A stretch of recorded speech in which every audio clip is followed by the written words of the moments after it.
کامیابی اور ناکامی، ترقی اور تنزلی، پستی اور بلندی کا تعلق دولت سے نہیں ہے۔ غور فرمائیے، اس دنیا میں سب سے کامل اور اکمل کون رہا؟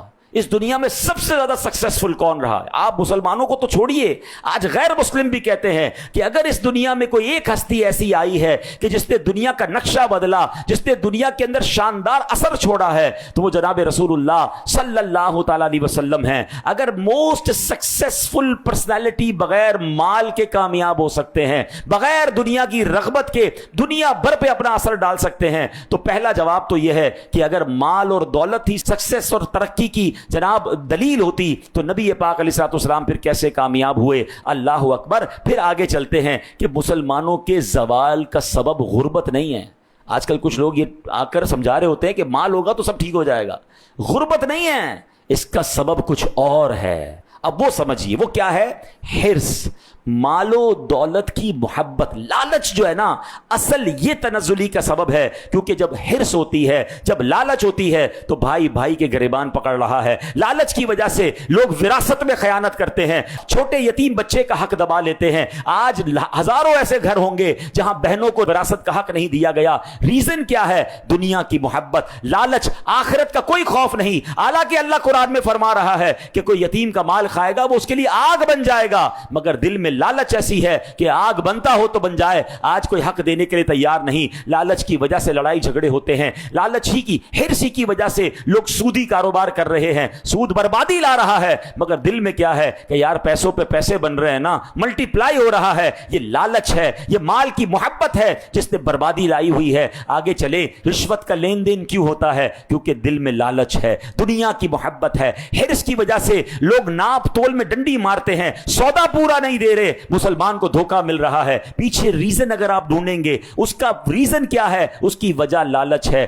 آگے چلیں، حرص کی وجہ سے اغوا برائے تاوان کی جو وارداتیں ہیں، جو چوری ہو رہی ہے، جو ڈکیتی ہو رہی ہے، پیچھے ریزن کیا ہے؟ کہ دنیا کی محبت دل میں ہے، آخرت کا کوئی خوف نہیں ہے۔ یہ فکر ہی نہیں چوری کرنے والے کو کہ یار چوری کر کے کسی مسلمان سے میں اس کا مال چھین رہا ہوں، اللہ کو کیا جواب دوں گا؟ مرنے کے بعد میرا کیا بنے گا؟ دنیا تو 60-70 سالہ ہے، ارے قبر میں اگر آگ بھڑکا دی گئی تو مجھے کیا ہوگا؟ نہیں جناب، ایک لالچ دل میں ایسی داخل ہو گئی ہے کہ جس نے آنکھوں کے سامنے پردہ ڈال دیا ہے۔ حرص کی وجہ سے، لالچ کی وجہ سے قتل و غارت گری کا بازار گرم ہے۔ اللہ اکبر۔ اب یقین کریں، اگر دنیا سے حرص ختم کر دی جائے، ہمارے معاشرے سے لالچ ختم کر دی جائے، 90% برائیوں کا خاتمہ ہو جائے گا۔ تو دولت نہ ہونا، غربت جو ہے وہ تنزلی کا سبب نہیں ہے، لالچ تنزلی کا سبب ہے۔ دل سے یہ محبت نکالنی ہے، اور اللہ اکبر، نبی پاک کی یہ تعلیم ہے کہ آپ نے دل سے اپنے بھی دنیا کی محبت نکالی اور اپنے صحابہ کو، امتیوں کو بھی سمجھایا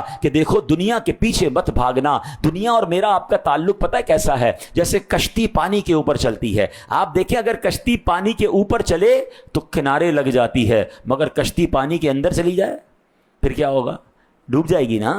دنیا میں ایسے گزارنا ہے، پانی کے اوپر چلتے چلتے قبر تک پہنچنا ہے، اس میں غرق نہیں ہو جانا کہ ایسے پانی کے اندر گئے کہ نہ اللہ کے حقوق کا خیال ہے، نہ لوگوں کے حقوق کا خیال ہے۔ بس جناب مال چاہیے، بس جناب بزنس بڑھنا چاہیے، بس جناب پیسے آنے چاہیے، چاہے وہ فراڈ کے ذریعے آئیں، چاہے وہ اسکیم کے ذریعے آئیں، چاہے وہ رشوت کے ذریعے آئیں، چاہے معاذ اللہ کسی پر ظلم کرنا پڑے، کسی کا حق دبانا پڑے۔ نہیں میرے پیارے اسلامی بھائیوں، ہمیں قرآن اور حدیث یہ نہیں سکھاتا۔ ہمیں بار بار یہ بتایا جا رہا ہے کہ دنیا تمہاری منزل نہیں ہے، تمہاری منزل آخرت ہے۔ تم دنیا میں مسافر کی حیثیت سے آئے ہو، ارے چند سال رہنا ہے، اگر تکلیف کے بھی ہیں تو راضی رہنا، کیونکہ آخرت کے انعام تمہارا انتظار کر رہے ہیں۔ اور نبی پاک نے پریکٹیکل یہ زندگی گزار کر بتائی کہ دیکھو میں امت کا والی بھی ہوں، میں اس امت کا لیڈر بھی ہوں، اور دنیا بھر کے معاملات کو ہینڈل بھی کر رہا ہوں، مگر زہد و تقویٰ کیسا ہے کہ دنیا کی طرف رغبت نہیں ہے۔ نبی پاک نے تو ایک بار یہ بھی ارشاد فرمایا کہ اگر میں چاہوں تو یہ پہاڑ سونے اور چاندی کے بن کر میرے ساتھ چلنا شروع ہو جائیں۔